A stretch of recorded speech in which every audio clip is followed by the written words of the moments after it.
In Herzogenaurach, it was said, half in fun, people first looked at your feet to see whether you were wearing Adidas or Puma.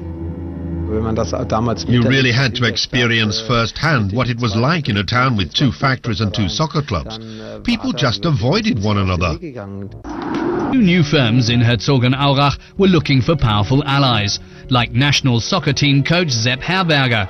When he visited Puma boss Rudolf Dassler at the new factory, at first Puma had the better hand, but not enough money.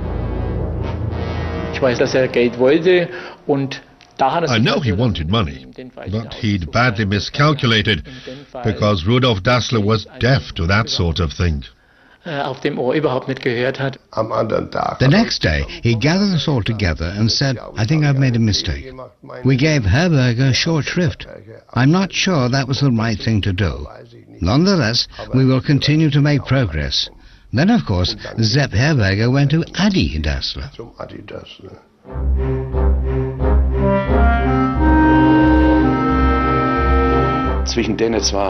As far back as I can remember, there was never a bad word between them. They had a bond, like 2 brothers. The 1954 World Cup saw the conflict between Adidas and Puma escalate. The German team wore Adidas boots. Their designer, Adi Dassler, enjoyed the trust of Sepp Herberger and was always by his side as kitman. Adi Dassler, it was soon claimed, had developed boots with screw-in studs especially for the tournament. On the wet turf of Bern, they were a decided advantage. Even the referee put his faith in Adidas. It was the birth of a soccer nation and of Adidas as a world brand.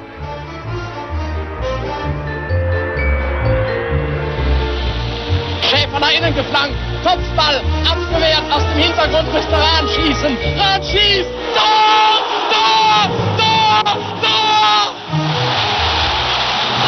Aus, aus, aus! Das Spiel ist aus! Man hat das richtig gut gemacht. You have to say they handled things really well at Adidas. They presented this story, this fairy tale so well that it really opened the door for Adidas as an international brand. Our colleagues on the other side probably took it as a real blow because it was a huge triumph that was all over the newspapers. I'm certain that the products they manufactured were also good, although perhaps a tad inferior to ours. Such comments made staff at Puma furious because Puma had already marketed screw-in studs before the 1954 World Cup. It's true. We'd supplied all the West German leagues with them as early as the 52-53 season. The entire Hanover team, champions in 1954, wore boots with Puma screw-in studs. At least a dozen people worldwide claim with complete justification that they have a patent on screw-in studs. But what was particularly interesting in this case is that it was the first system that really worked.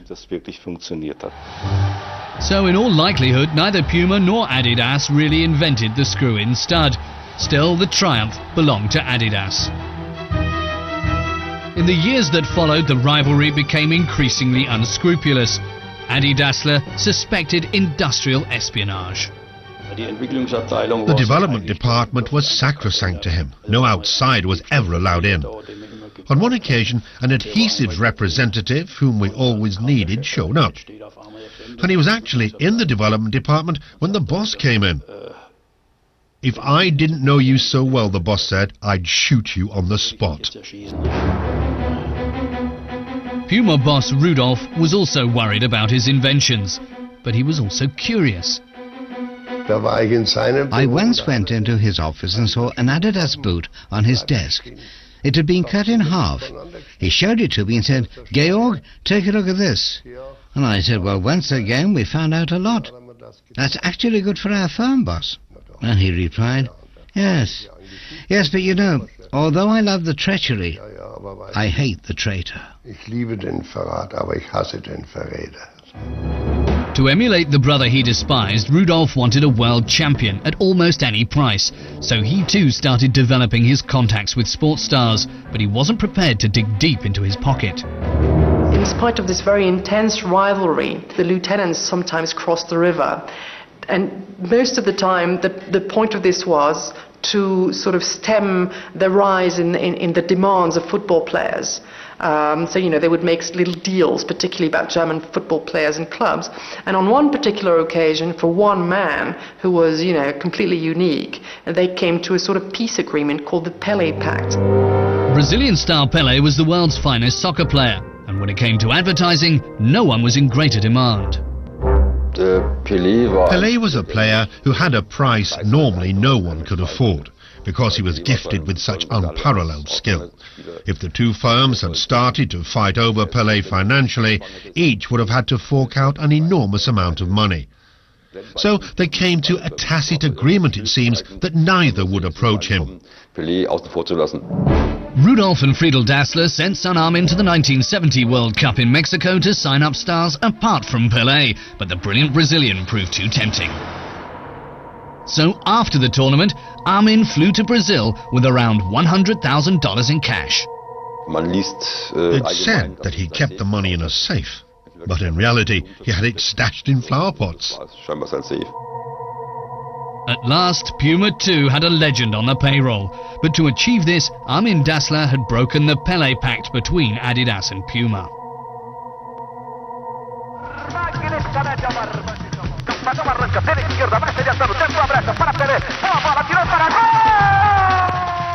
At some time or other it came out that he'd received money. That gave rise to some pretty nasty scenes involving my father and Horst Dassler. The conflict between two brothers widened into a war between their sons. By now, Horst Dassler was in management at Adidas, and he tackled Puma's Armin Dassler about the Pelé affair. I'm sure he had a very bad time. I mean, what can he do? The main consequence of this is that from there on in, all deals were off. In the early 70s, German soccer players were among the best in the world, and the country's international stars were wooed by Adidas and Puma. The German FA had committed itself to Adidas, but Puma refused to give up and sent out agents to try and get players to change their affiliation. The tug-of-war really came to the fore at the 1974 World Cup. The West German side was comprised mainly of players from Bayern Munich and Borussia Mönchengladbach. When playing for their clubs, some wore Adidas boots, others Puma. Senior director Adi Dassler also wanted Puma wearers like Berti Vogts to switch to Adidas. The boss prepared me. Have him try them on, he said. Otherwise he'll claim afterwards that they didn't fit. So I did. I told folks my boss wanted him to try them on. So please do me the favour, I said. I can't lie to my boss and tell him you tried on the boots when you didn't. Okay, he said. Hand them over.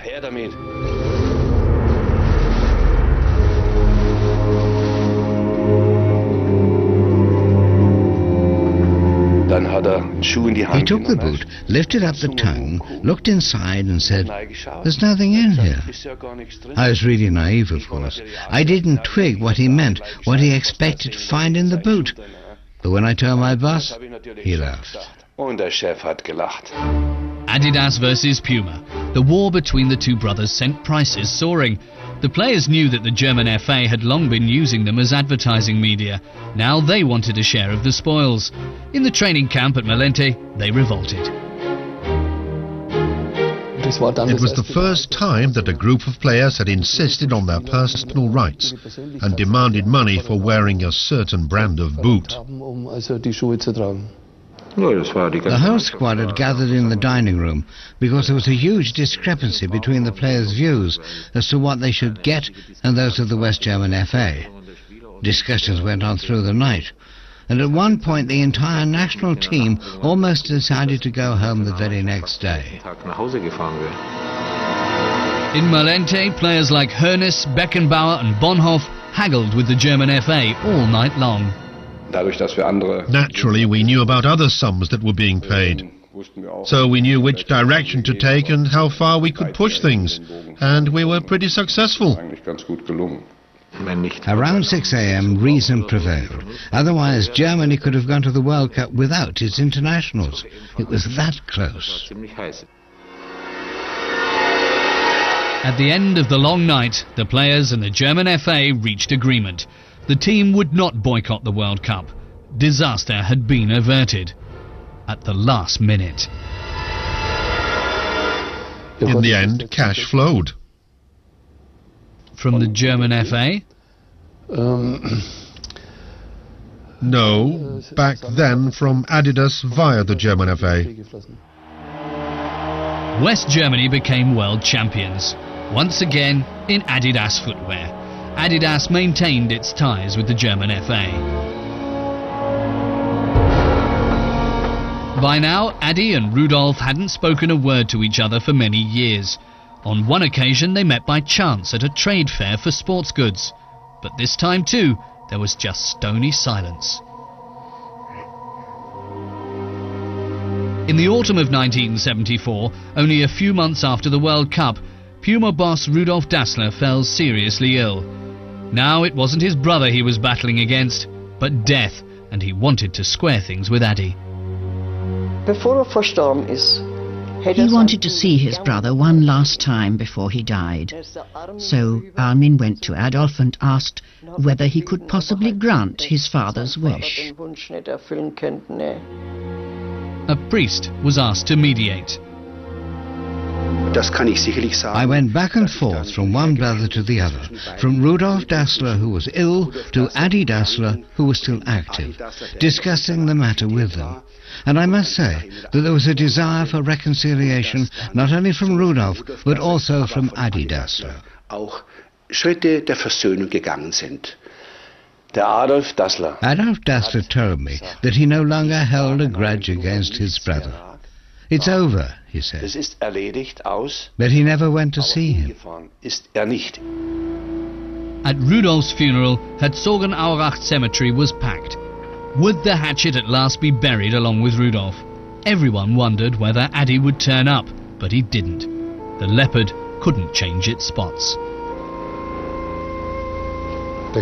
Most of the guests, of course, were curious as to whether Adolf would appear. But nobody said anything. There's an old saying that the longer a hedgehog puts off giving birth, the pricklier it will be. And the longer the two brothers drifted apart, the harder it was for them to come together again. 4 years after Rudolf, Adi died. He was buried at the same cemetery, but at the other end, far away from his brother. Theirs was an enmity that continued beyond death. Käthe, his mother, Adidas was now run by Horst Dassler, Adi's son, a new type of entrepreneur. Horst was a global player who built up a network of companies in order to secure the rights to the European Championships and the Olympic Games. He had one of the sharpest minds in the business. It's always said that my father would love to have been like Horst Dassler. But I can't imagine that. I don't know too much about Horst Dassler, but I am aware of all the dirty deals associated with him. By comparison, the Palais affair was small beer. It wasn't in my father's nature to behave like that. Things got tougher in the business. One day, Puma boss Armin and his son Jörg were at home together. I was sitting with my father in the living room in our house in Herzogenaurach. He'd just been on the phone, and I was trying to tune in to a particular radio station when I suddenly heard my father's voice on the radio.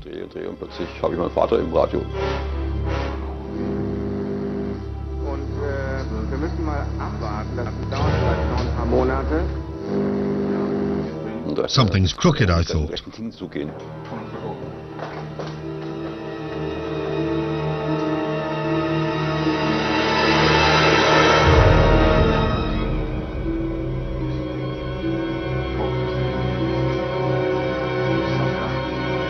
Someone had bugged his phone. I'll leave it to your imagination to decide exactly who planted the bug, but there aren't exactly a lot of alternatives. It certainly wasn't me listening in on my father. Whoever had bugged the Puma boss could have learned of his expansion plans. Puma signed a contract with tennis star Boris Becker. The battle with Adidas took its toll. The millions it paid to Boris Becker almost broke Puma. Shortly afterwards, Adidas followed suit by signing up Steffi Graf. The duel was becoming more and more relentless.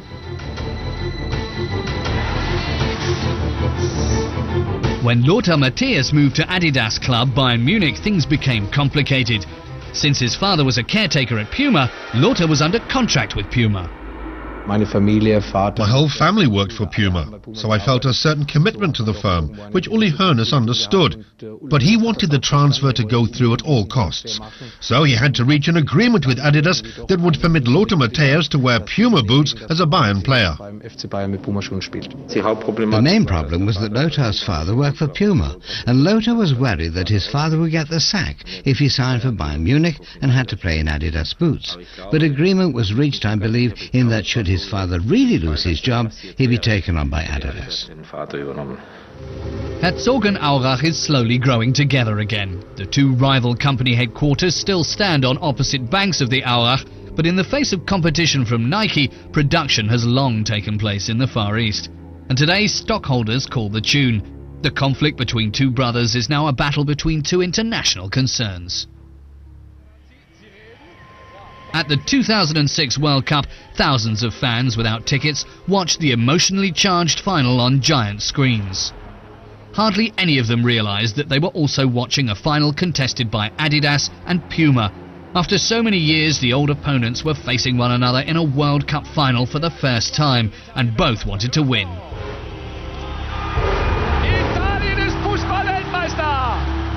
There's no doubt, of course, that it was a historic event for Puma.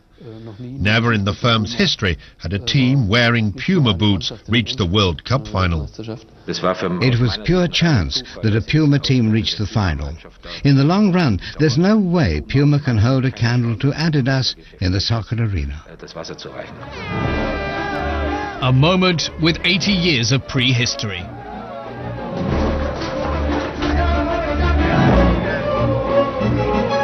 The big question was simply Adidas or Puma. Putting everything else aside, now it was simply Adidas playing against Puma. Both firms declared themselves World Cup winners. Puma, Italy's sponsor, took the prestige of victory, while France's sponsor Adidas won market share. The battle continues.